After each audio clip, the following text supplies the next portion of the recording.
Bonsoir Église Espoir, comment ça va? Est-ce qu'on peut se lever ensemble pour démarrer?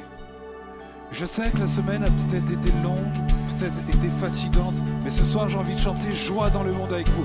Est-ce que vous êtes prêts à chanter ce soir les amis? On peut taper dans les mains?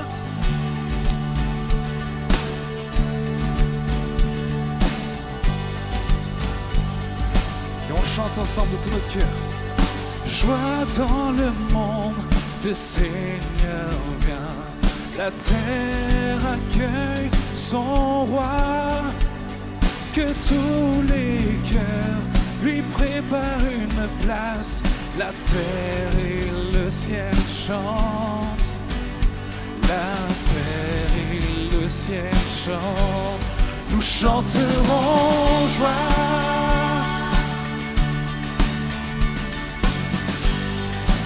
Ok, on y va. Encore une fois les amis, joie dans le monde.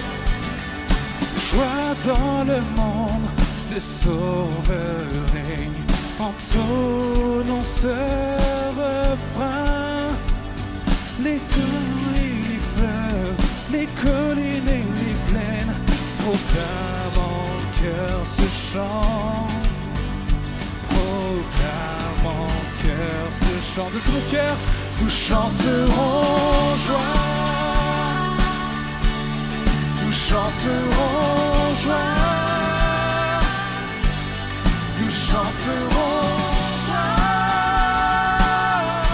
joie dans le monde. Il tient le monde, il tient le monde entre ses mains.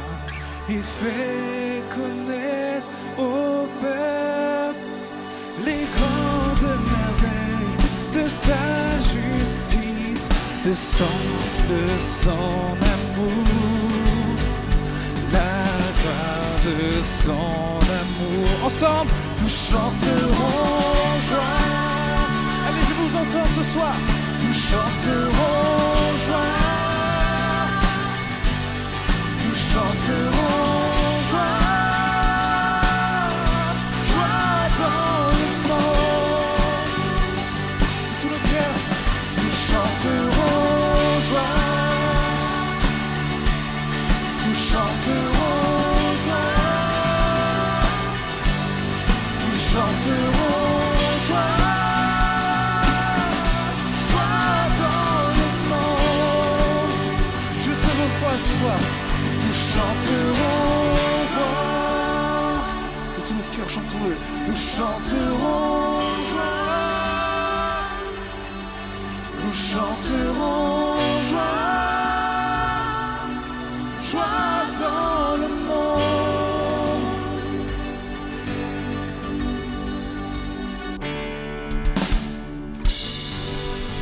Est-ce que je peux entendre un cri de joie ce soir pour accueillir le roi des rois? Plus fort que ça les amis.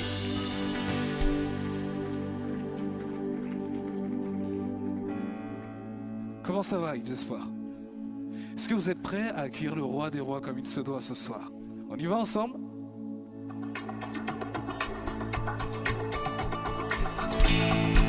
Des mains.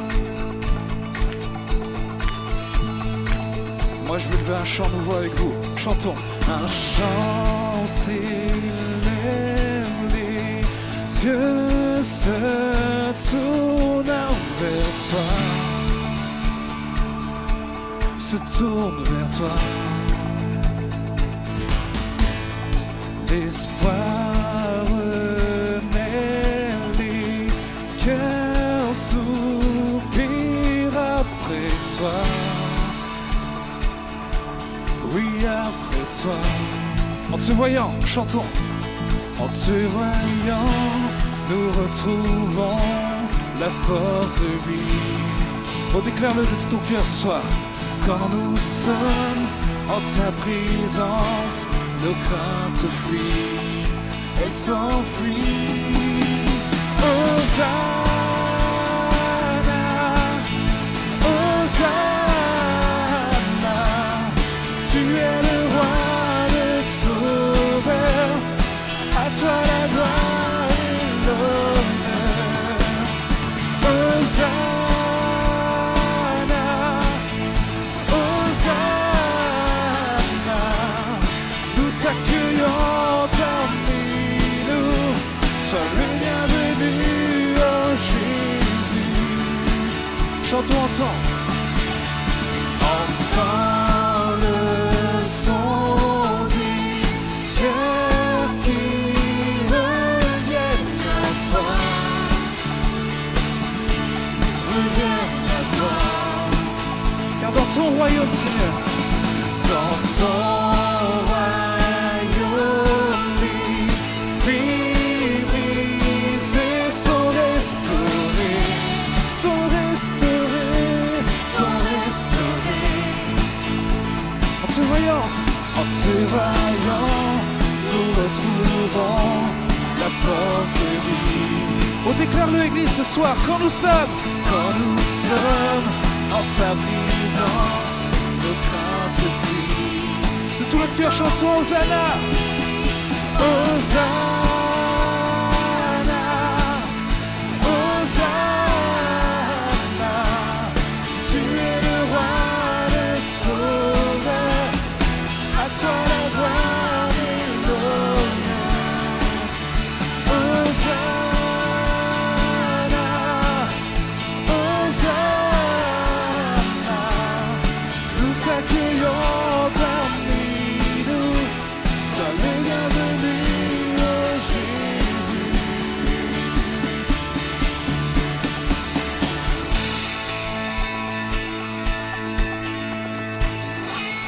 Église, on déclare ensemble, en te voyant, nous retrouvons la force de vie. Oh, chante-le de tout ton cœur ce soir, élève tes mains. Quand nous sommes en ta présence, nos craintes fuient. Oh, chante-le encore une fois, en te voyant,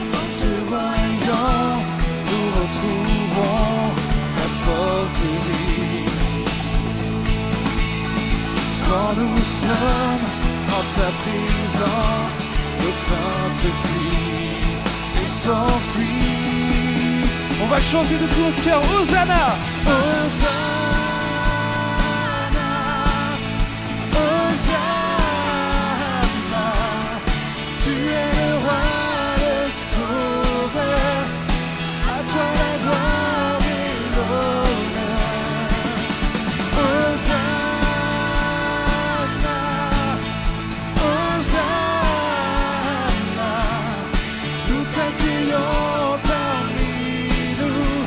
Sois le bienvenu, oh Jésus. Hosanna, Hosanna. Tu es le roi, le sauveur, à toi la gloire et l'honneur. Nous chantons Hosanna, Hosanna. Nous t'accueillons parmi nous. Sois le bienvenu, oh Jésus. Hosanna, Hosanna. Tu es le roi, le sauveur, à toi la gloire et l'honneur. Hosanna, Hosanna. Nous t'accueillons parmi nous. Sois le bienvenu, oh Jésus.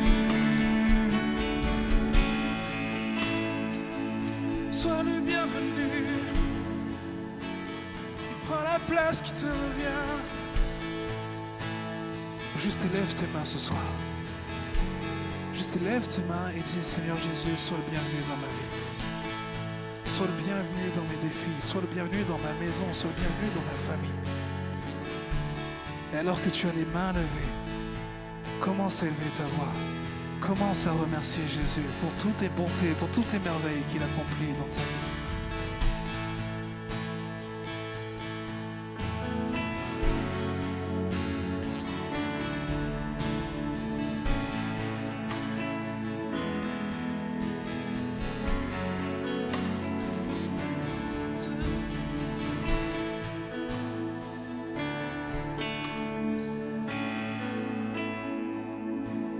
En te voyant, nous retrouvons la force de vie.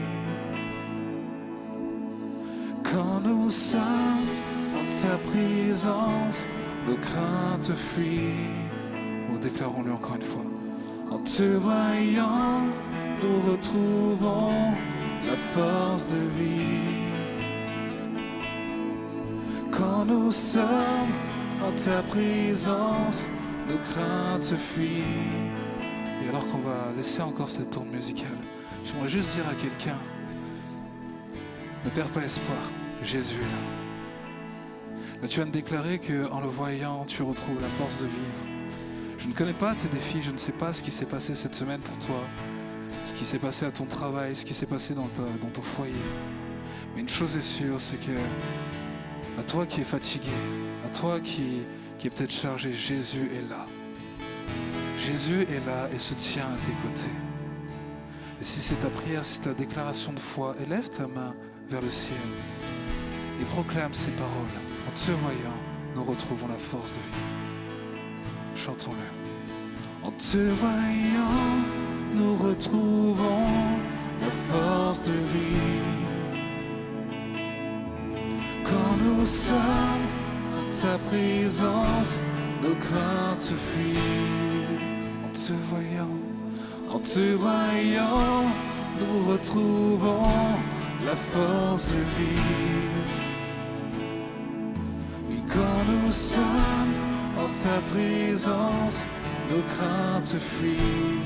Juste les voix se. En te voyant, nous retrouvons la force de vivre.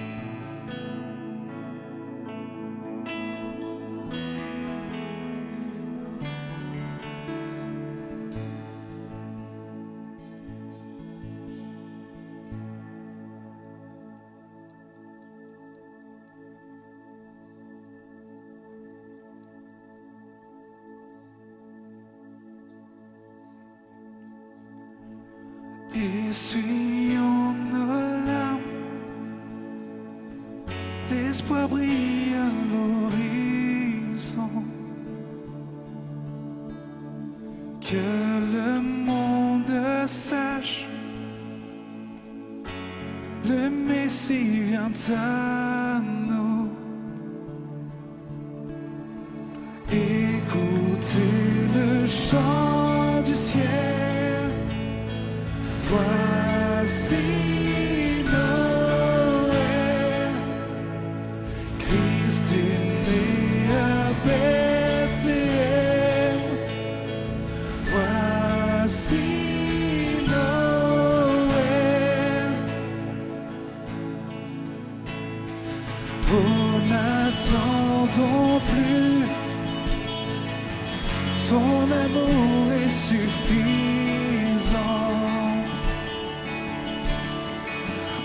Adorons Jésus,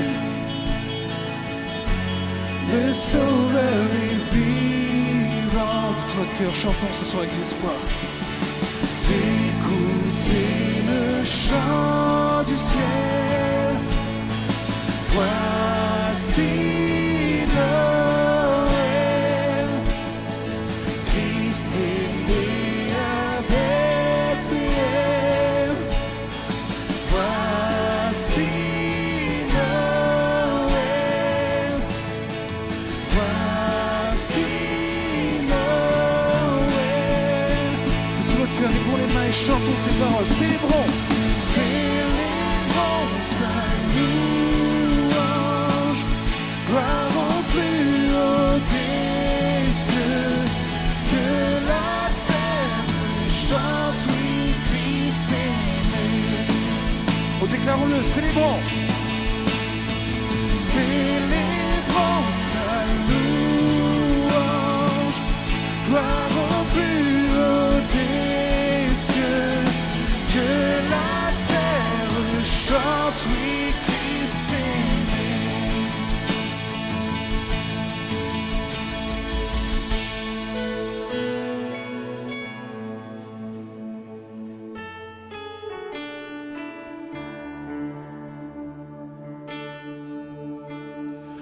Le salut tous ceux dans la douleur. Les ténèbres fuient, car Jésus est vainqueur. Oh, déclarons-le, il est vainqueur.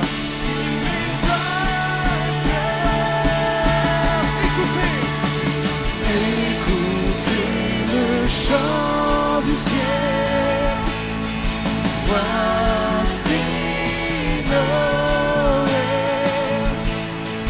Christ est né à Bethléem, voici Noël. Écoutez, écoutez le chant du ciel, voici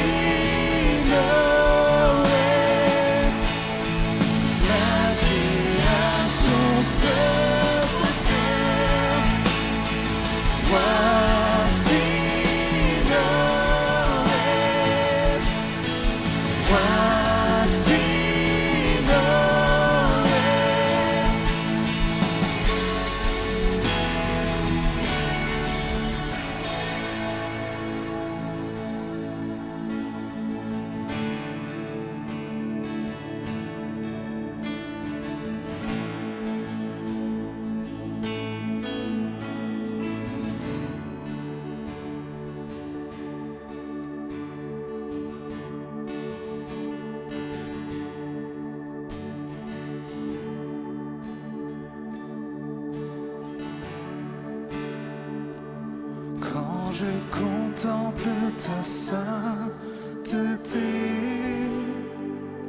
et quand je contemple ta beauté, et quand toutes les choses pâlissent à ta lumière,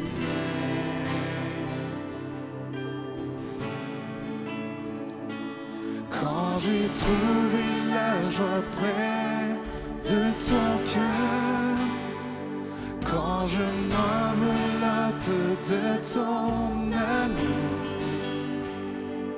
et quand toutes les choses pâlissent à ta lumière.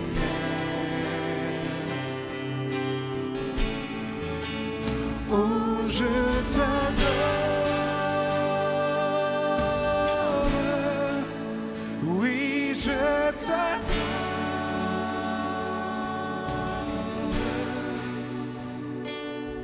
Si je vis, Seigneur, c'est pour t'adorer.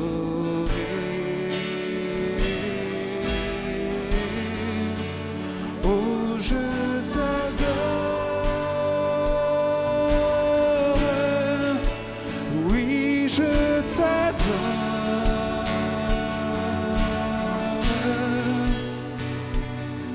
Si je vis, Seigneur, c'est pour t'adorer. Oh, déclarons-le encore une fois. Oh, je t'adore. De tout notre cœur, Église Espoir. Oh, je t'adore. Oui, je t'adore.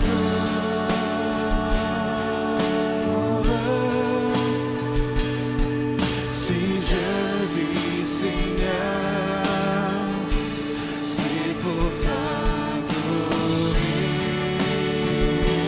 Oh, levons les mains ensemble ce soir et déclarons. Oh, je t'adore. Oui, je t'adore.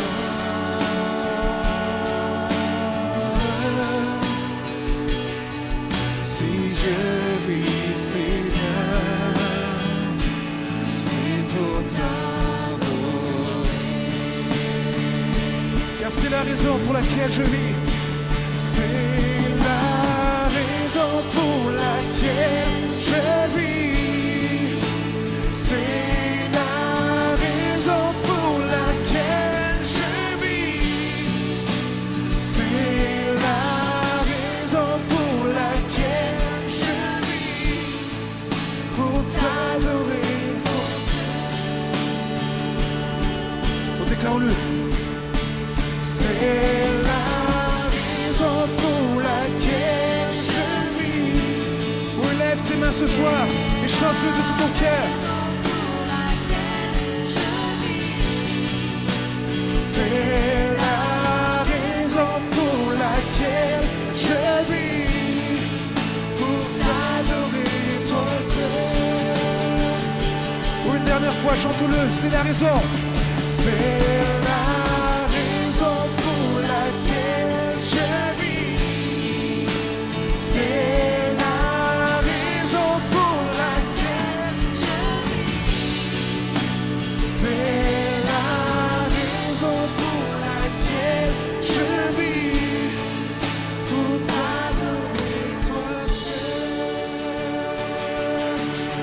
donnons-lui la gloire qu'il mérite ce soir.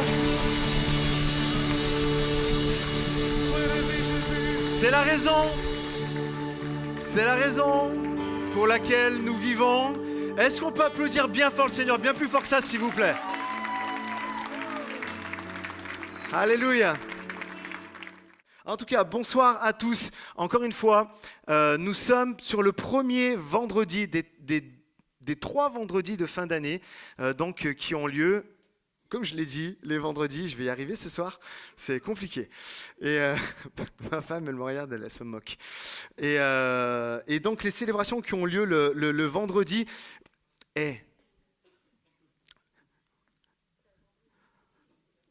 c'est un vendredi. Ouais, merci. Ça va, vous êtes avec moi ce soir? En fait, je rame parce que j'ai l'impression que vous êtes là comme ça. J'ai besoin de sentir quelque chose là. Ça, vous êtes là? Ok. Jusqu'au fond, vous êtes là? Ouais, vous êtes avec moi? Ah, merci, ok. Non, ça va m'aider, ça va m'aider. En tout cas, la semaine dernière, nous avons parlé, en premier message de Noël, nous avons parlé de qui? Dites pas Jésus, c'est tellement facile. De Marie la rebelle. Marie la rebelle. On a vu ça, si tu peux mettre la toute première diapo tout en haut, Thomas, s'il te plaît. Nous avons vu que Dieu vient te trouver où tu es. Non, voilà, super. Noël, c'est comprendre que Dieu vient te trouver là où tu es. On voyait que Marie était dans une ville de Galilée appelée Nazareth, où il n'y a rien qui se passait, où c'était une ville qui était dénigrée, et pourtant Dieu est venu se révéler à Marie ici. Nous avons vu que Noël est enfin une bonne nouvelle pour tous les rebelles. Pour tous les Marie et les Mario qu'il y a ici. Mario, il n'est pas là ce soir en plus.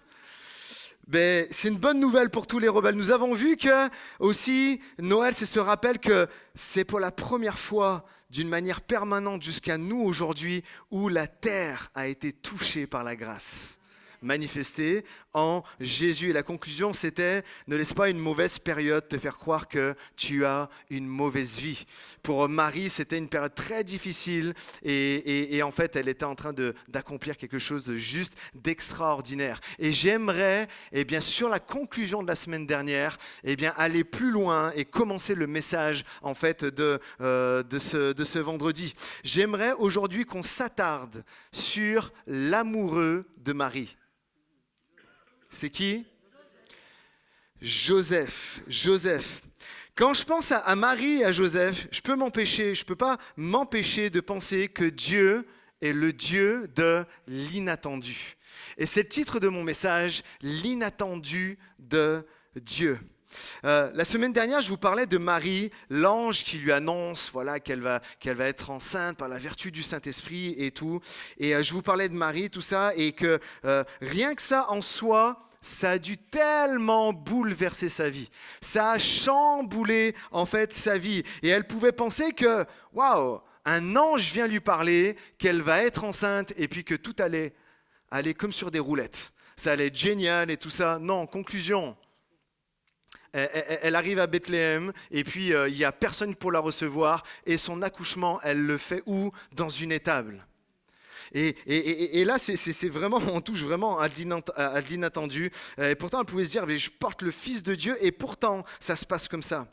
Et à plusieurs reprises, j'ai pu parler de Marie. Pour ceux qui sont anciens dans l'église Espoir, j'ai pu parler de Marie à plein de prêches et j'ai pu entendre, et vous avez pu entendre peut-être des prêches aussi de d'autres prédicateurs en fait sur Marie. Et si on se mettait également ce soir à la place de son mari?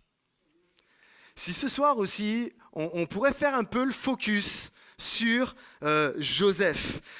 Jamais, en fait, moi j'ai jamais entendu une prêche sur Joseph. Vous avez déjà entendu une prêche sur Joseph ? J'ai jamais entendu une prêche sur Joseph. Et puis, je me suis dit, ben voilà, allez, c'est bon, c'est fait. On va faire ce message sur Joseph. On va parler un peu des hommes ce soir. Ça va, vous êtes d'accord avec ça ? Tout va bien ? Ok. Mettez-vous une seconde à la place de Joseph. Quand l'inattendu arrive. Pourquoi je dis l'inattendu ? Pour lui, juste, on le voit à travers les Écritures, hein, pour lui, tout semblait aller cool. Vraiment, c'est cool. On sait, la Bible nous dit qu'il était, c'était quoi son métier ? Charpentier, d'accord ? On savait qu'il était charpentier, et puis d'ailleurs c'est étonnant, j'ai regardé dans la Bible, le mot, c'est le mot tecton, le mot charpentier, mais en fait c'est le même mot pour désigner aussi un créateur de plans, un dessinateur, un inventeur. En fait, en d'autres mots, Joseph était certainement plus qu'un charpentier, c'était un architecte. Donc, tranquille, le gars, il a un bon métier, il est super. Puis c'est intéressant de voir aussi que les deux pères finalement de Jésus, le Père terrestre et le Père céleste, sont des créateurs. C'est intéressant hein, de voir ça, c'est pas étonnant finalement. Et donc il a un bon métier, et puis surtout, en fait, il a trouvé une femme. C'est le rêve. Il y a des jeunes ici, des jeunes hommes ou des jeunes filles. Vous avez tout. Vous avez trouvé votre métier, vous avez trouvé votre voie. Et en plus, vous avez votre chérie maintenant avec vous, fiancé, tout ça. C'est génial, hein ? Et certainement, Joseph, en fait, il était comme ça. Il a trouvé la femme de sa vie. Et il a trouvé son amoureuse, la mère de ses enfants. Et vous souvenez-vous de ce moment-là, là ? Quand on est jeune, et les jeunes, vous allez passer par là, certains, il y en a, vous êtes en train de passer par là, quand vous voyez votre chérie. Il y a des papillons dans le ventre, il y a quelque chose qui se passe, il y a le cœur qui se met à battre à 10 000 à l'heure. Peut-être il était un peu dans cette circonstance-là, en tant que jeune fiancé, Joseph. Et donc, ils étaient fiancés. C'est sûr, les familles, déjà, vu qu'ils étaient fiancés, avaient dû se rencontrer. Il y avait eu déjà peut-être des échanges entre les familles et la voie était toute tracée pour Joseph. J'ai un métier et bientôt je vais me marier. C'est ça qu'on apprend hein, finalement de ce que nous dit la Bible, jusqu'à ce que l'inattendu de Dieu le fasse rentrer dans la postérité. On le lit ensemble. Regardez, dans Matthieu, un texte de la Nativité encore, Matthieu, chapitre 1, verset 18. « Voici de quelle manière arriva la naissance de Jésus-Christ. Marie, sa mère, était fiancée à Joseph. Or, avant qu'ils aient habité ensemble, elle se trouva enceinte par l'action du Saint-Esprit. Joseph, son fiancé, qui était un homme juste et qui ne voulait pas l'exposer au déshonneur, se proposa de rompre secrètement avec elle. » Amen. Regardez ici maintenant. En fait, tout comme Marie, moi je pense que si Dieu a choisi Joseph pour pouvoir élever en fait l'enfant Jésus, c'est que ça devait être quelqu'un de bien. Et la Bible nous le dit. La Bible nous dit que tu peux enlever la diapo après, la Bible nous dit que c'était quelqu'un de bien, c'était un homme juste, c'était un homme, on l'a lu, c'était un homme arrangeant. C'était un homme bienveillant, c'était un homme discret dans les conflits relationnels. C'est ça qu'on apprend avec lui. Hein. Quand il dit qu'il ne voulait pas l'exposer au déshonneur, il se proposa de rompre secrètement avec elle. C'était un homme discret et dans les conflits relationnels, dans tout ce qui pouvait se passer, non, je vais rester juste, je vais rester bienveillant, je ne vais pas étaler le mal qu'on me fait, mais je vais juste arranger les choses. Est-ce que ça vous parle ? Est-ce que ça vous parle ? Combien de fois, nous, quand ça ne se passe pas comme prévu, quand il y a un gros inattendu qui arrive dans notre vie, le premier qu'on voit, si tu savais ce qu'elle m'a fait. C'est vrai ou pas? Et puis on est là et on prend le téléphone. Ouais, maman, la personne, nanana. On raccroche et la meilleure amie. Ouais, je parle pas que des femmes, mais les hommes c'est pareil. Hein. Et on est là, on se plaint et tout ça. Et lui, Joseph, homme juste, homme bienveillant, qu'est-ce qu'il fait? En fait, il calme les choses. Et c'est mon premier point, comprenez. Si nous voulons accueillir l'inattendu de Dieu pour notre vie, nous devons être des êtres bienveillants, bons, et juste, et toute l'Église dit Amen. Vous êtes d'accord avec ça? Vous voulez accueillir l'inattendu de Dieu et quelque chose d'extraordinaire et surnaturel se passe dans nos vies, eh bien, il faut être ces personnes-là. Croyez-moi, si de telles qualités n'étaient pas réunies chez Joseph, je ne suis pas sûr que Dieu l'aurait choisi aussi pour être son père terrestre. Et Joseph était donc un homme juste. Un homme dans les voies du Seigneur. Il est l'homme qu'on voudrait être, mais qu'on n'arrive pas tout à fait à être. C'est vrai ou pas? On peut pas se dire ça. Ce gars-là, quand même, sa réaction, comment il réagit, tout ça, il est juste en fait exemplaire. Et ça m'a fait penser à cette histoire. Peut-être vous la connaissez, je ne sais pas. Mais cette histoire c'est une histoire qui est inventée, d'accord? Ne me faites pas dire ce que je n'ai pas dit. C'est un jour, ça se passe dans le ciel. Et puis, il y a Dieu qui est là et il veut savoir, en fait, combien de personnes justes il y a sur terre. Comme t'es Joseph. J'aimerais savoir, Dieu est là, j'aimerais savoir combien de personnes justes. Et puis, il prend un des anges et il dit, allez, vas-y, parcours la terre et dis-moi combien de personnes justes il y a. Et l'ange part et il survole la terre, il va regarder tout le monde, il observe tout le monde. Et puis, il revient dans la présence du Seigneur. Et le Seigneur lui dit, alors, t'es assis sur ton trône, ça va? Je vais te dire la vérité. En fait, j'ai parcouru la terre et il y a seulement 5% d'hommes et de femmes qui sont justes. 95%, c'est pas bon. Et là, Dieu regarde un autre ange, il lui dit, il faut que j'ai une confirmation de ça. Et il envoie un deuxième ange, et le deuxième ange fait la même chose. Il parcourt la terre, il regarde, il va dans tous les recoins. Et puis il rentre dans la présence du Seigneur et il dit, en fait, le premier ange t'avait dit vrai. C'est en fait exactement la même histoire. Il n'y a que 5% d'hommes et de femmes justes sur toute la terre. Et là, Dieu, il est là, il se dit, mais c'est pas possible. Ces 5% là, j'aimerais tellement les bénir, j'aimerais tellement les encourager, j'aimerais leur dire qu'ils ne lâchent pas, qu'ils n'abandonnent pas, et puis que même ils sont capables de toucher tous les autres. Alors vous savez ce que Dieu fait? Il fait un email, d'accord? Et il fait un email et tout ça. Et vous savez ce qu'il y avait dans cet email? Vous savez pas? Vous l'avez pas reçu alors? Ok, sans blague. Sans blague. Soyons justes. Je vous laisse réfléchir.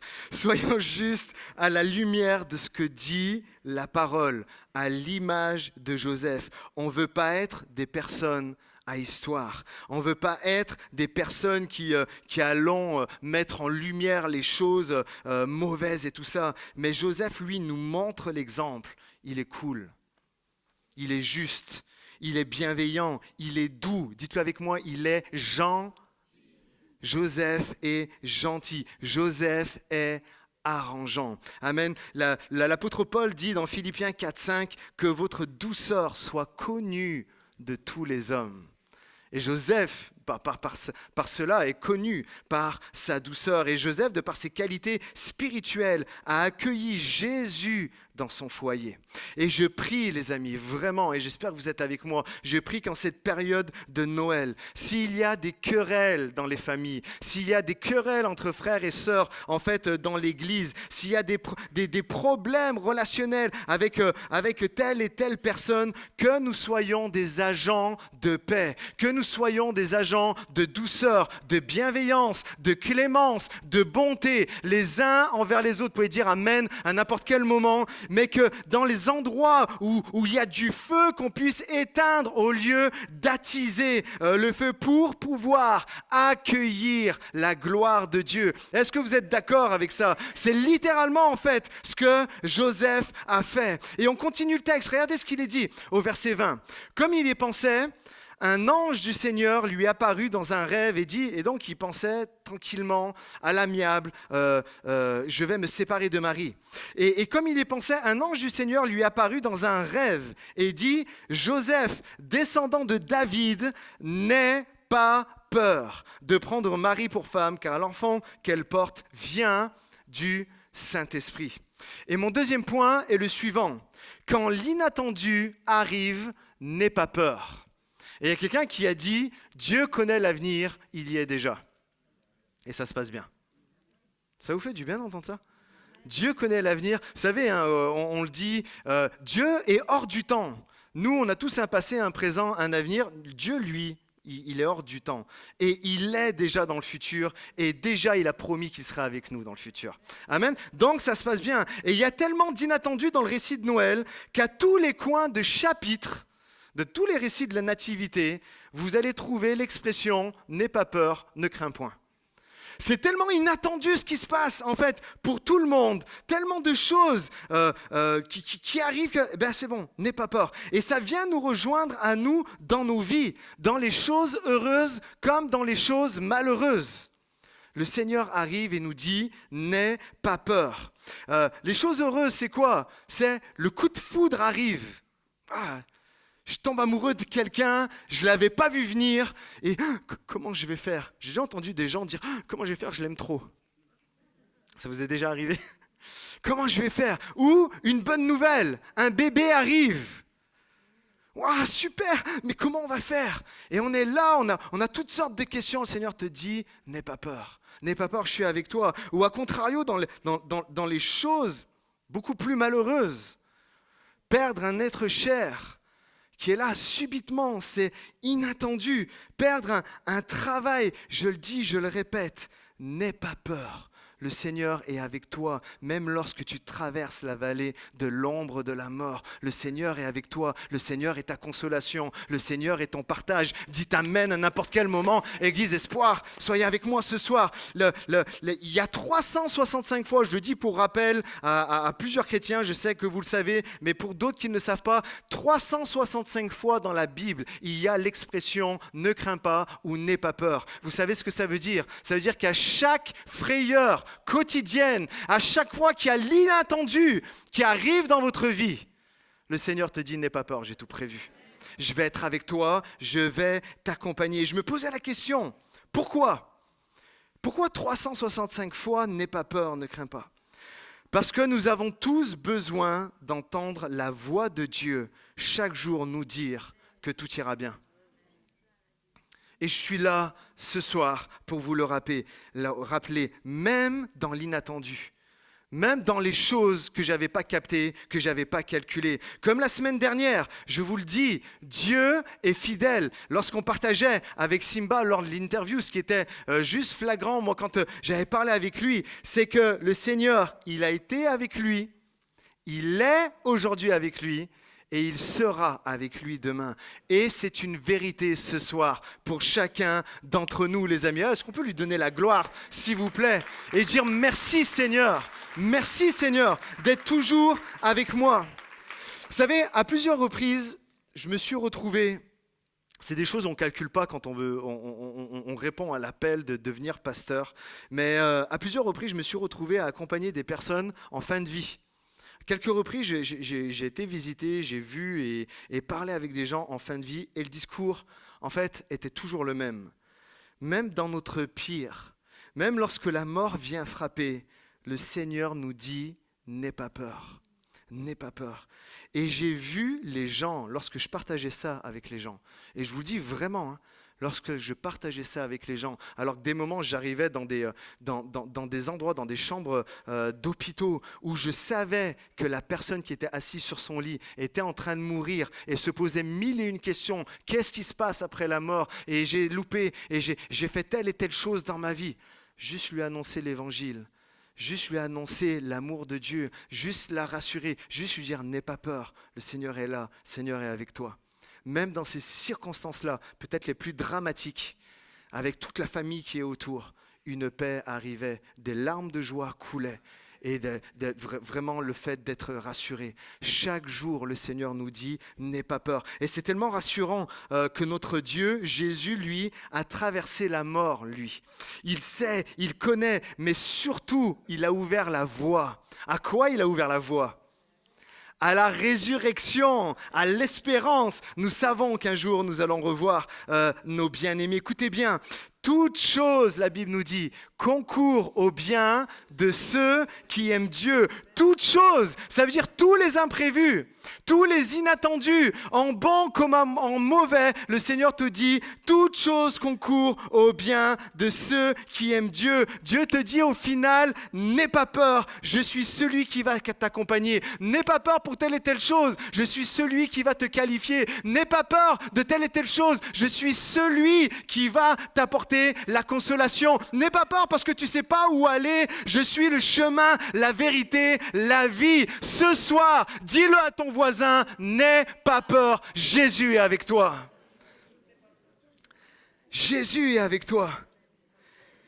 Oui, Dieu connaît déjà l'avenir, il y est déjà. Et il te demande simplement, comme à Joseph, eh bien, de lui faire confiance, d'avoir foi en lui.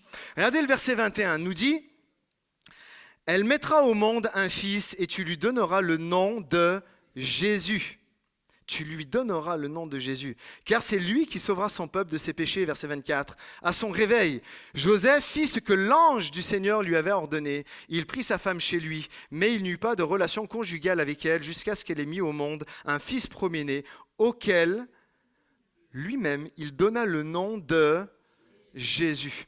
Et mon troisième point ce soir, c'est lorsque Dieu nous donne un rêve, il nous en donne aussi la responsabilité. C'est quelque chose de très flagrant lorsque je lisais cette histoire et que je méditais dessus et que je réfléchissais. À des moments, les imprévus, en fait, s'enchaînent, mais c'est là où il ne faut pas lâcher, les amis.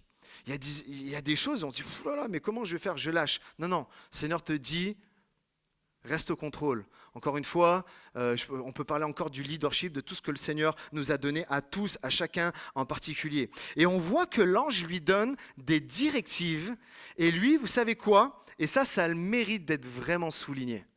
C'est ce qui est frappant. Moi, je disais, waouh, c'est juste extraordinaire. En fait, l'ange lui dit des choses extraordinaires qui va se passer. Et lui, en fait, il a le mérite de quelque chose. Je fais une petite parenthèse. Quand l'ange arrive vers Marie, Marie est là et elle se pose des questions. Elle est là, mais comment l'ange, tu veux que j'ai un bébé, mais je ne connais pas d'homme. Et elle a mille et une questions qu'une jeune femme pouvait se poser. Dans la même période, vous savez qu'il y a Zacharie et Élisabeth, la parente de Marie. Et pareil, c'était pas pareil, mais c'était un vieux couple et dont la femme était stérile. Et lorsque l'ange, ce sont les parents de Jean-Baptiste, et lorsque l'ange arrive vers Zacharie pour lui dire que, eh bien, ta femme, elle va devenir enceinte et tout ça, lui, il se pose des questions. Et là, il se pose des questions, mais je crois pas, je sais pas. Et à cause de qu'il se pose des questions, qu'il croit pas qu'il est incrédule, résultat, il devient muet jusqu'à ce que son enfant naisse. Comprenez ? Donc on a Marie, on a Zacharie, ils sont là, l'ange leur dit, ils se posent des questions. Est-ce que vous remarquez avec moi que Joseph ne s'est pas posé de questions? Joseph, il a dit, ok, ça va se passer comme ça, ok, je vais obéir, ok, je vais suivre. Alors que Marie, à l'annonce, ou Zacharie, tout ça, ils sont incrédules, mais Joseph, lui, c'est remarquable. Verset 24, Joseph fit ce que l'ange du Seigneur lui avait ordonné. Regardez ici, ni plus, ni moins. Il a juste obéi, il ne s'est pas posé des questions, ni plus ni moins. Écoutez-moi les amis, ce n'est pas plus dur que ça. Dans l'inattendu, quand ça lui arrive, est-ce que Joseph, il sait tout de ce qui va se passer? Non, il ne sait pas. Est-ce qu'il connaît le plan de A à Z? Non, il ne le sait pas. Est-ce que c'est facile la demande que Dieu est en train de lui faire? Non. C'est quelque chose quand même. Est-ce qu'il a peur ? Oui, il a peur. Sinon, l'ange lui dirait pas, n'aie pas peur. Il a peur. Il a vraiment peur. C'était le piège. Je pensais pas que ça allait être un piège. Est-ce que ça l'arrête ? Non, en aucun cas, il s'arrête. Joseph, à ce moment-là, c'est le summum de la foi par rapport à tous ceux qui l'entourent. Il ne sait pas tout, il a peur, mais il ne se pose pas de questions. Il sait au moins une chose, c'est que Dieu est fidèle et que rien n'est impossible à Dieu et que Dieu est rempli d'amour pour lui. Amen. Et c'est la même chose pour toi ce soir. C'est exactement la même chose pour toi. Il comprend le plan de Dieu, il essaie de comprendre ce qui est en train de se passer, mais en tout cas, il obéit. C'est lui réfléchissez un instant, c'est lui qui va subvenir aux besoins de l'enfant, c'est lui qui va l'éduquer.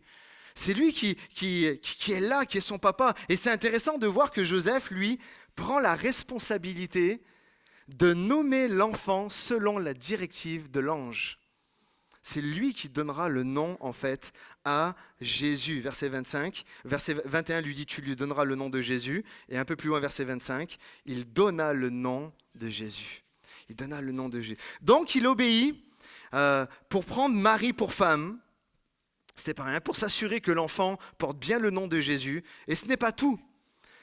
Vous connaissez tous l'histoire de la nativité. Lorsqu'il reçoit l'ordre, alors que les choses commencent à se gâter avec le roi Hérode, lorsqu'il reçoit l'ordre de partir en Égypte pour y aller, la Bible nous dit, il prit l'enfant et sa mère et partit pour l'Égypte. Encore une fois, à aucun moment vous voyez Joseph négocier.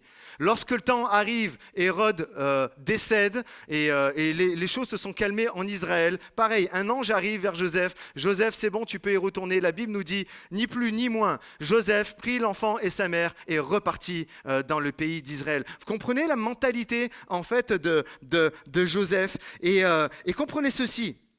Tu veux que Dieu te confie des choses. Est-ce qu'il y en a qui veulent que Dieu leur confie des choses ?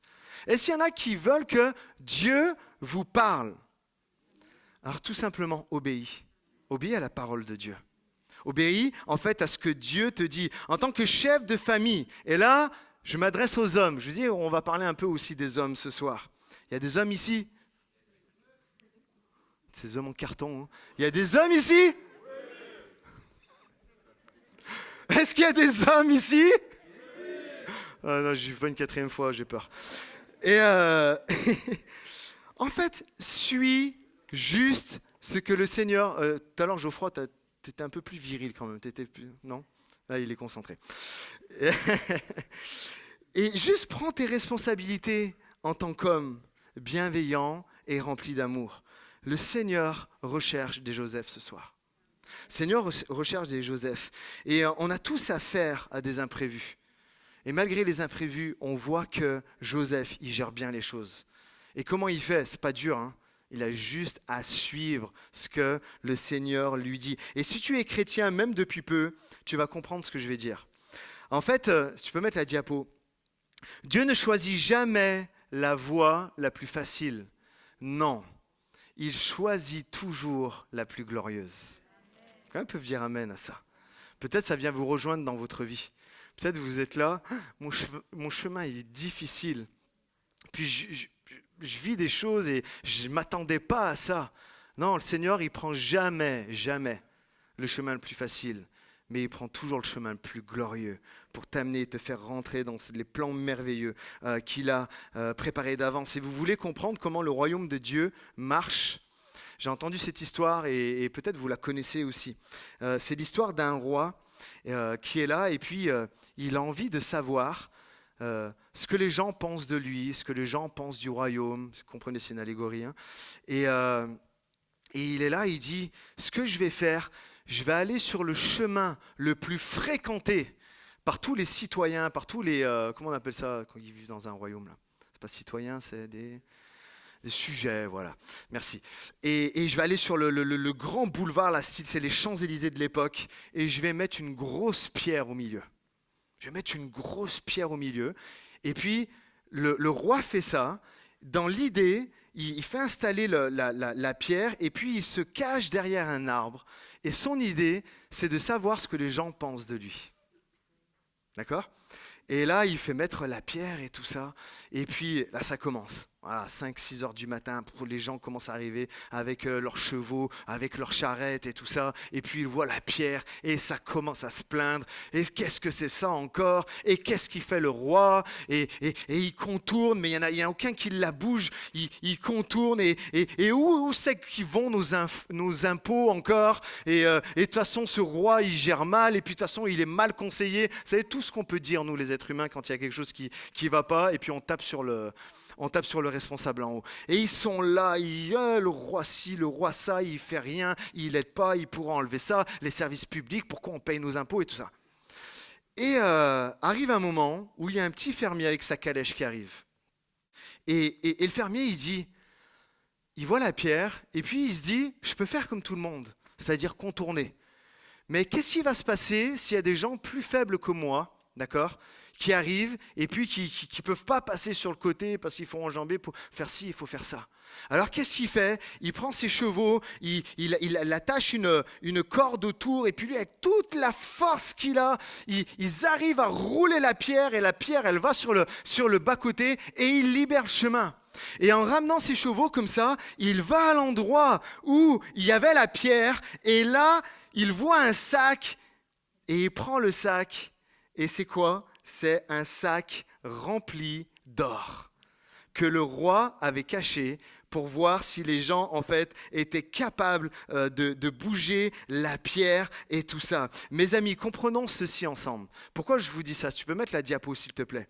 Derrière chaque obstacle, lisez bien, derrière chaque impossibilité, derrière chaque difficulté, derrière chaque chose inattendue se cache une bénédiction du Seigneur. Ce soir, je ne sais pas où est-ce que tu en es. Peut-être il y a une pierre qui est là et tu as du mal à l'enlever. Mais le Seigneur te dit, c'est d'inattendu.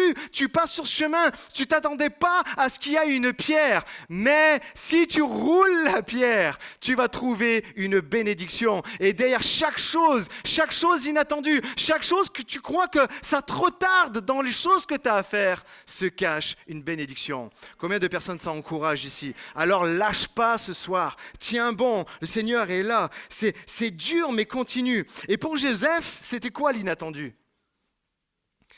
Pour Joseph, l'inattendu, c'était Jésus. C'était pas du tout dans son plan, Jésus. Vous comprenez ça? C'était pas du tout dans son plan. Et pourtant, il a eu l'honneur inimaginable de recevoir Jésus dans son foyer, d'être intime avec lui. Vous vous rendez compte? Quelle grâce! Quelle grâce! Et si c'était le cas pour toi ce soir? Et si c'était le cas pour toi ce soir de recevoir un cadeau inattendu? Verset 21 nous dit: elle mettra au monde un fils et tu lui donneras donc le nom de Jésus. Et écoutez ça, car c'est lui qui sauvera son peuple de ses péchés. Et ensemble on peut dire Amen. Et je vais sur mon 4e point. Noël, c'est quoi? C'est Dieu qui sauve. Noël, c'est Dieu qui sauve. Et Dieu qui sauve, c'est qui? C'est Jésus. Parce que Jésus veut dire Dieu sauve. Vous le saviez? Jésus veut dire Dieu sauve, Dieu délivre. Comprends, en obéissant à Dieu en tant que chef de famille, tu vas être sauvé par lui, mais aussi ta famille, je le crois. Et je fais une parenthèse. Tout à l'heure, je vous disais que je vais parler un peu pour les papas, aussi pour les pères, pour les hommes qui sont là. Je fais une parenthèse pour parler du père dans la famille. Quand tu vas prendre tes responsabilités, et j'espère que ça va parler à plusieurs, quand tu vas prendre tes responsabilités en tant que père, il y a quelque chose inévitablement qui va se passer. Tu vas sentir comme une approbation de Dieu qui arrive sur ta vie parce que enfin, tu as pris les choses en main telles que Dieu te demande de le faire. Décide ce soir de prendre tes responsabilités. C'est intriguant de voir dans notre société, et vous le savez tous, et j'en suis sûr que je parle à des convaincus, et s'il n'y a pas de convaincus, je vais vous expliquer, j'espère que vous n'allez pas mal comprendre mes propos. Mais c'est intriguant de voir dans notre société comme les parents, et même un peu plus les pères, démissionnent de leur poste. Vrai ou pas? démissionnent des enfants, ils démissionnent de leur travail, ils tiennent rien, ils démissionnent de plein de choses. Et nous voyons que l'ange se manifeste à Marie. Écoutez, c'est très important. L'ange se manifeste à Marie et elle accepte tout au final ce que l'ange lui dit, mais toutes les directives, elles sont données à chaque fois à Joseph. À chaque fois, les directives, elles sont données à Joseph qui, lui, comme on l'a vu tout à l'heure, les accepte, les met en place. Il obéit en fait à ce que Dieu lui dit. Moi, je me souviens, il y a quelques années en arrière, avec Karine, on voulait acheter notre première maison. On n'avait pas acheté encore jusqu'à là. Et on a affaire à un commercial. Tu te souviens de ce commercial ? Avec sa tête là. Il était là, je vais vous expliquer pourquoi. Il était là, et il voulait nous vendre la maison. Et moi, j'aimais bien parce que c'était à Farnay. J'aime beaucoup Farnay. Et c'était un rêve de pouvoir habiter là-bas. Et il y avait un tout petit terrain. Et il voulait nous construire une maison toute rikiki dedans et tout ça. Et puis, je vois les choses. Je dis, je sais pas, on hésitait beaucoup. En plus, c'était un premier achat. On était un peu plus jeunes qu'aujourd'hui. On n'avait pas d'expérience et tout ça. Et on se dit, qu'est-ce qu'on fait et tout ça. Et puis, je me souviens que le moment fatidique arrive. C'est-à-dire le moment où vraiment on doit signer. Et là, je me souviendrai toujours, on est à table avec ce gars-là dans notre cuisine chez nous.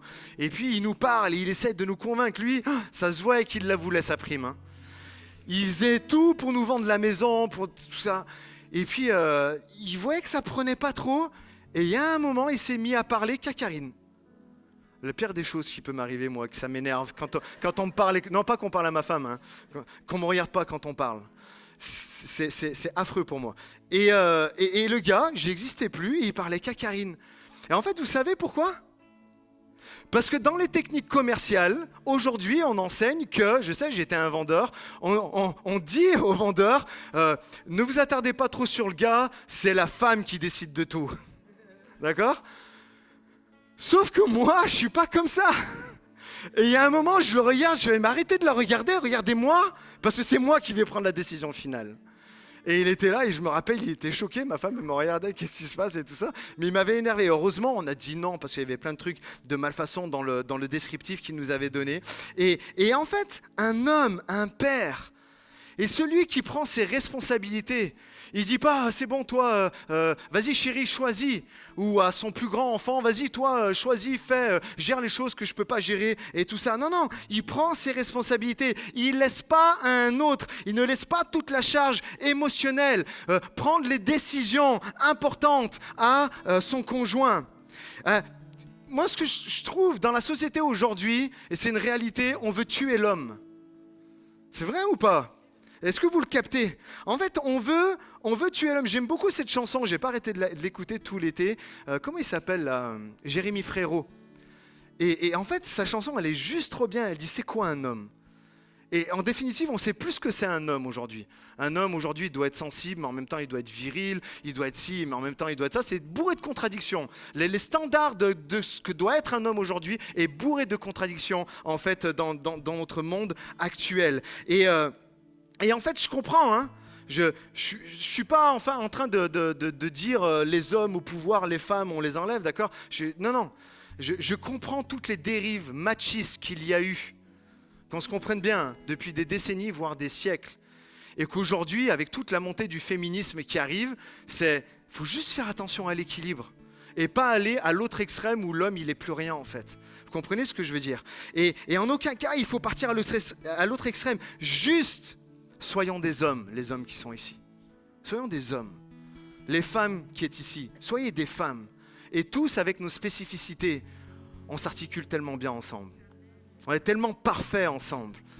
Quand l'homme et la femme sont ensemble, il y a quelque chose de... Je pense que l'effort pourrait nous en dire quelque chose pour ceux qui étaient là, en tout cas mardi passé. Comprenons, lorsque nous prenons nos responsabilités face aux imprévus, face à l'inattendu, nous devenons véritablement des leaders qui allons amener à la foi ceux qui sont dans notre foyer. Est-ce que vous percutez avec ça ? Là, maman ou papa, hein, les deux. Hein. Imaginez Joseph. Juste imaginez. Je reviens à lui. Imaginez. Joseph, Marie, elle arrive. Écoute, je suis enceinte et c'est le Saint-Esprit. Et puis l'ange arrive. Quoi? Bon allez, ok. Écoute Marie, t'es bien gentille, tout ça c'est cool, mais on va mettre un stop. Je vais pas faire de vagues, hein. T'inquiète, tu me connais, je suis un homme juste, je suis un homme bon. Mais vas-y, retourne chez toi, fais ta vie de ton côté, et puis moi je vais faire la vie de mon côté. C'est ce qu'il prévoyait en fait. Hein. Et puis imaginez, dans la tête de Joseph, mais pour qui je vais passer si j'accepte Jésus dans ma vie? Pour qui je vais passer en fait? Des gens en fait vont croire que j'ai couché avec Marie avant le mariage, alors que je suis un homme juste. Les gens vont me prendre pour un fornicateur, les gens vont me prendre pour j'ai couché avant le mariage. Des gens vont croire que je me suis fait manipuler. Marie, elle est tombée enceinte, mais t'inquiète pas. Pour qui ils vont prendre les gens? Ils vont prendre en fait pour un faible. Des gens vont croire que je suis un faible, mais ce qui est frappant en fait, écoutez bien, c'est l'humilité de Joseph à accepter le plan de Dieu, c'est-à-dire Jésus dans sa vie. Est-ce que vous savez que ça demande, et vous le savez tous ici, ça demande de l'humilité d'accepter Jésus dans sa vie? Vous êtes d'accord avec ça? Ou pas? Et franchement, je crois vraiment que Joseph a réalisé certaines choses à l'annonce de l'ange. Quand l'ange lui dit, c'est lui qui sauvera son peuple de ses péchés. Oui, Joseph a pensé au peuple, mais je pense qu'il a pensé à lui aussi. Je suis quelqu'un qui a besoin d'être sauvé. Je suis quelqu'un qui a besoin d'être sauvé. Il a pensé à lui, homme pécheur qui a besoin d'être sauvé par Jésus. Et au lieu de laisser la place à l'orgueil, il a laissé la place à l'humilité et à accepter le cadeau, c'est-à-dire Jésus. Et il a accepté le plan de Dieu. Jésus est là pour sauver Marie, pour sauver Joseph, pour sauver jusqu'à nous aujourd'hui. Ma conclusion est celle-ci. Noël, c'est un cadeau inattendu qui nécessite beaucoup d'humilité pour le recevoir. Beaucoup d'humilité. Beaucoup d'humilité. Regardez, restez avec moi encore les quelques instants là qui restent. En fait, imaginez, par exemple, là, on a Noël. Hein. Noël, c'est dans combien de temps là? Dans 10 jours à peu près, d'accord? Noël, c'est là.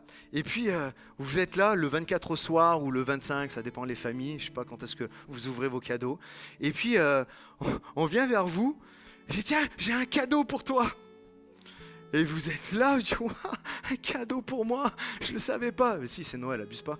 Et là, vous déchirez le cadeau et vous regardez comment perdre 10 kilos en 30 jours. C'est à moi que t'offres ça? Qu'est-ce que ça veut dire? Et pour accepter ce cadeau-là, ça demande beaucoup d'humilité. Je dis, ok, je suis gros. Ok, je vais prendre ce livre et puis je vais le suivre. Mais c'est un peu humiliant quand même. Puis un autre cadeau. On est là. Tiens, j'ai un cadeau pour toi. Oh, ouais, un cadeau pour moi. Tu regardes, un autre bouquin. Comment vaincre l'égoïsme? C'est ta femme qui t'a offert ça. Non. Ah, ça demande beaucoup d'humilité quand même pour accepter ce cadeau-là. Et puis là, t'as les enfants qui arrivent. Oh, on a un cadeau pour toi. Et puis là, ah ouais, c'est un parfum et tout, je le sens. Tu déchires le cadeau. C'est pas un parfum, c'est un déo. Qu'est-ce que ça veut dire? Je sens pas bon ou quoi? Il y a des cadeaux. Il y a des cadeaux, les amis. Ils demandent beaucoup d'humilité, en fait, pour les recevoir. Ce sont tous des cadeaux, mais qui font mal à recevoir. Regardez, restez concentrés, juste pour finir. Comprenez, recevoir Jésus en cadeau, au début, ça fait mal de le recevoir. C'est pour ça que bien souvent, avant d'accepter Jésus, on est en pleurs. On est là, parce qu'on réalise en fait la misère qu'il y a dans notre vie. Et puis, de lever la main à un appel, de dire, moi j'ai vraiment besoin de Jésus. C'est un cadeau, mais ça nous coûte quand même. On est tous d'accord? On a tous vécu en fait la même chose. Pourquoi? Parce que ça implique que tu reconnaisses, comme pour Joseph, que tu es un pécheur, que tu es perdu, que tu es désespéré en fait. Et tu fais partie du peuple qui a besoin d'être sauvé. Tu fais partie du peuple qui a besoin d'être sauvé de ses péchés. Et si tu veux recevoir le cadeau de Jésus, il va falloir que tu mettes de côté ton orgueil. Il va falloir que tu acceptes l'inattendu de ce qui est en train de se passer là en ce moment. Si tu veux recevoir le cadeau de Jésus, il va falloir que tu mettes de côté. J'aimerais ce soir qu'on puisse se lever ensemble si vous le voulez bien. On va se lever ensemble. Puis j'aimerais qu'on prenne un moment de prière et puis je vais inviter Esther et Karine aussi à revenir. J'aimerais qu'avant qu'on aille plus loin dans un moment de prière, qu'on puisse rechanter ce chant que nous avons chanté tout à l'heure. Voici Noël. Voici le cadeau de Dieu. Peut-être c'est un chant que vous ne connaissez pas trop, il n'y a pas de problème avec ça. Parce que la dernière fois qu'on l'a chanté, c'était il y a 1 an en arrière et c'était la première fois qu'on le chantait. Mais juste, si vous voulez le chanter, chantez-le. Si vous voulez juste vous imprégner des paroles, juste imprégnez-vous des paroles. Si tu peux mettre les paroles, s'il te plaît, Thomas. Essuyons nos larmes ce soir. L'espoir brille à l'horizon. Que tout le monde sache. Le Messie est venu à nous. Qu'on puisse le chanter de tout notre cœur, qu'on puisse rentrer dans la présence de Dieu. Et je reviens juste après. Chantons tous nos cœurs ce soir. Essuyons nos larmes, l'espoir brille à l'horizon. Que le monde sache. Le Messie vient à nous. Écoutez le chant du ciel. Voici Noël. Christ est né à Bethléem. Voici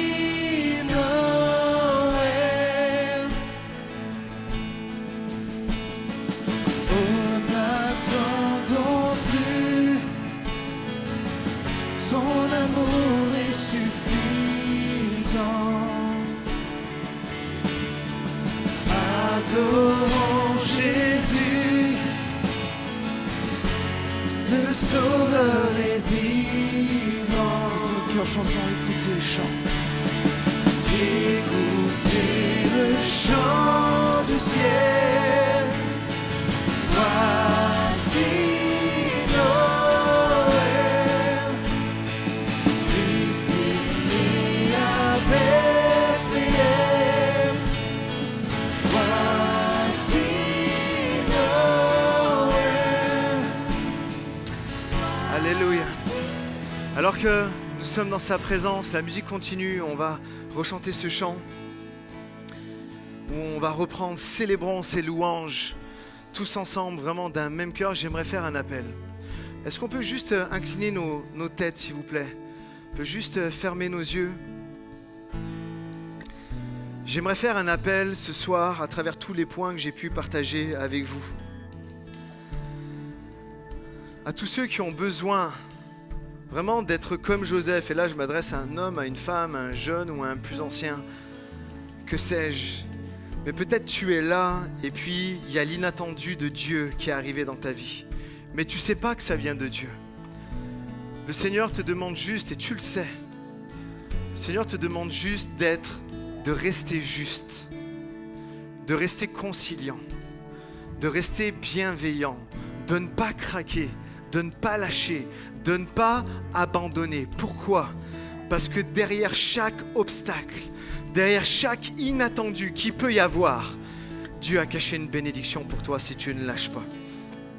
Et si tu es là, tu es comme au bord du chemin, puis tu es prêt à craquer, j'aimerais pouvoir prier pour toi ce soir. Et je t'inviterai à lever ta main tout à l'heure, à la suite d'autres appels qu'il pourrait y avoir. J'aimerais faire un appel aussi À tous ceux qui, vous avez reçu quelque chose et là, par contre, vous savez que ça vient de Dieu. C'est un inattendu de Dieu. Dieu a placé quelque chose en vous, mais vous avez lâché un peu l'affaire. Le Seigneur te dit, lorsqu'il te donne un rêve, il t'en donne aussi la responsabilité. Il sera avec toi, il promet d'être avec toi, il promet de ne pas te lâcher, il promet d'être chaque jour avec toi, mais il te demande de prendre aussi tes responsabilités, comme Joseph a pu le faire, en prenant Marie avec elle et en donnant le nom de Jésus et en étant le chef de famille en fait qu'il a été. J'aimerais faire un appel aussi, peut-être à tous les papas qui sont là. Et au-delà des papas, même d'autres personnes, des mamans. Et vous êtes là, et puis vous êtes comme des missionnaires face à toutes sortes de choses qui sont arrivées dans votre vie, d'inattendues, et puis vous avez lâché l'affaire. J'aimerais prier pour vous ce matin, afin que Dieu vous redonne de la force, afin que Dieu vous redonne du courage. Amen. J'aimerais faire un dernier appel, avant que, si vous avez été interpellé, de lever la main. J'aimerais faire un dernier appel à tous ceux qui, avec humilité, veulent accepter le cadeau de Jésus ce soir pour eux dans leur vie. Ce cadeau qui te dit, hey, il va falloir que tu laisses ton orgueil de côté. Il va falloir que tu lèves ta main, il va falloir que tu reconnaisses, j'ai besoin de toi, Jésus. Et là, Jésus va commencer à faire une œuvre nouvelle dans ta vie. Alors, si tu as été interpellé par un de ces appels, tout simplement, lève ta main à ta place et je vais prier pour toi. Une main se lève. Encore une main. Plusieurs mains se lèvent. Plusieurs mains se lèvent. À travers ce lieu, tout au fond. Sur les côtés. Alléluia. Une main se lève, Seigneur, t'as vu. Alléluia. Vous savez ce qu'on va faire? Vous pouvez baisser votre main. Je vais inviter maintenant toutes les personnes qui ont levé la main à s'approcher sur le devant. Encore une fois, je ne vais peut-être pas venir prier pour vous très rapidement, mais juste venez sur le devant, à travers les allées, venez sur le devant et dites « Seigneur, me voici ». Le Seigneur sait pourquoi tu as levé la main, il sait pourquoi tu as besoin, il sait de quoi tu as besoin. Et le Seigneur est là, il te dit « Eh, voici Noël, c'est passé, le Messie est venu à nous. Et aujourd'hui, je ne vais pas te laisser dans le lieu où tu es. Je ne suis pas indifférent à ta douleur, je ne suis pas indifférent aux choses que tu peux traverser. Mais par mon esprit, je vais te redonner du courage. Par mon esprit, je vais te redonner de la force. Oh, est-ce que tu peux juste ouvrir tes mains, toi qui as répondu à l'appel? Peut-être tu peux juste lever tes mains aussi, les personnes qui sont restées sur le fond. Et nous allons chanter ensemble. Voici Noël, célébrons sa louange. Et alors que nous le chantons, alors que nous le célébrons, le Saint-Esprit passe dans ce lieu et vient changer les cœurs, et vient guérir les situations, et vient donner du courage pour enfin prendre les responsabilités que vous avez besoin de prendre. À lui soit toute la gloire ce soir. Chantons tous nos cœurs. Écoutez le chant du ciel, voici Noël, Christ est né à Bethléem, voici Noël, écoutez le chant du ciel.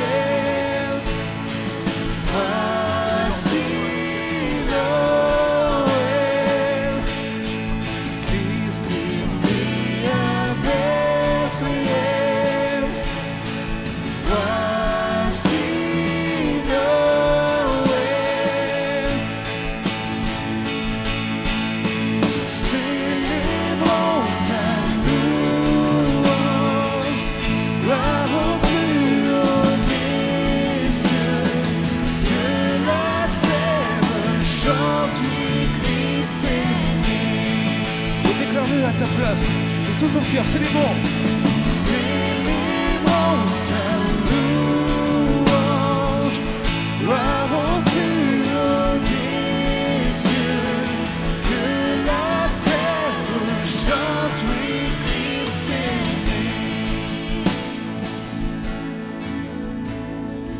né. Le salut promis tous ceux dans la douleur. Les ténèbres fuient, car Jésus est vainqueur. De tout le cœur, déclarons-le. Il est vainqueur. Écoutez le chant du ciel. Voici Noël. Christ est né à Bethléem. Voici Noël. Écoutez le chant du ciel. Voici la création se prosterne. Voici Noël. Voici Noël.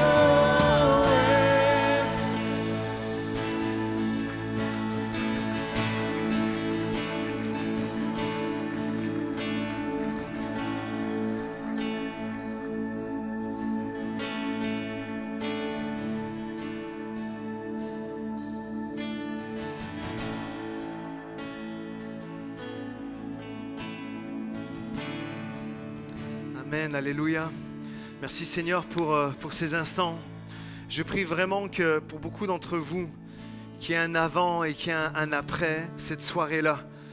Que vraiment il y a des choses qui ont été dites, il y a des choses qui ont été établies maintenant dans les cœurs. Il y a des responsabilités qui sont prises, il y a des choix qui ont été faits. Et je prie vraiment maintenant que tout cela porte du fruit. Le Seigneur est avec vous, les amis. Le Seigneur est avec vous. Amen. C'est ça, c'est ce que représente Noël. Vous savez, j'ai oublié de dire tout à l'heure, mais la magie de Noël, comme on pourrait dire, ou si on veut plus rester dans l'église là, mais l'esprit de Noël, ça a beaucoup attrait à l'humilité de recevoir Noël, de recevoir Jésus, de recevoir le Sauveur de l'humanité. On l'a vu, hein, Marie, Joseph, ils acceptent le plan de Dieu avec humilité. Jésus arrive avec humilité sur la terre, en naissant sous forme d'un bébé et en naissant dans une étable. Quelle humilité incroyable! Et que tous ce soir, nous puissions recevoir sa parole avec humilité. Et en disant, j'ai besoin, tout seul, j'y arrive pas. Mais je sais qu'avec toi, je vais y arriver. Avec toi, je vais arriver à être une meilleure maman. Avec toi, je vais arriver à être un meilleur papa, un meilleur mari. Avec toi, je vais arriver alors que je suis jeune et qu'il y a plein de choses autour de moi. Avec humilité, je vais arriver parce que je sais que tu es à mes côtés. Je sais que tu es Emmanuel. Oh, combien peuvent dire Amen et donner gloire à Jésus pour cela. Le Seigneur est avec toi. Le Seigneur est avec toi. Vraiment, pour finir, quelques annonces. Voilà, les prochaines célébrations, vous savez que maintenant, elles vont avoir lieu jusqu'à la fin d'année, les vendredis. D'accord? Merci à tous d'avoir été là. Je sais que quand on bouge les habitudes, et ben voilà, il y a des absents. Mais allez choper les absents de ma part. Et dites-leur, oh, c'est la célébration, c'est le culte, tu ne dois pas manquer ça, c'est l'événement où il y a toute la famille qui se réunit. Ok, donc manquez pas ça, les vendredis qui arrivent. Manquez pas ce dimanche. C'est quoi votre défi? D'amener encore au moins une personne. Ok? J'aimerais dire aussi que ce mardi, il y a une réunion de prière. Soyez là, s'il vous plaît. C'est tellement important pour combattre ensemble et pour remporter des victoires. Aussi, pour toutes les personnes qui veulent nous soutenir, vous pouvez le faire à travers les urnes qui se trouvent sur les côtés et dans les descriptions des vidéos YouTube. Et juste pour savoir, est-ce que c'est dur d'aller sur une vidéo YouTube et de mettre un petit pouce bleu?